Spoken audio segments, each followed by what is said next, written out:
مولانا اسحاق کا ایک جملہ سونے کے قلم سے اور سونے کے پانی سے لکھنے کے یعنی قابل ہے. انہوں نے کہا تھا بتاؤ خلفائے راشدین نے کون سی اپنی جدادیں منائی ہیں, اپنے بچوں کے لیے کیا چھوڑ کے وہ مرے ہیں کہ تم کو کہ انہیں لالچ تھی.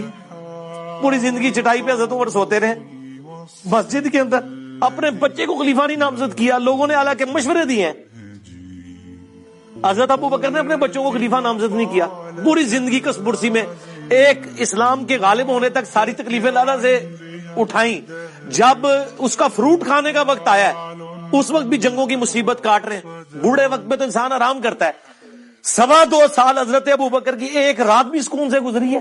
کتنے معاذوں میں جنگ کھولی ہے.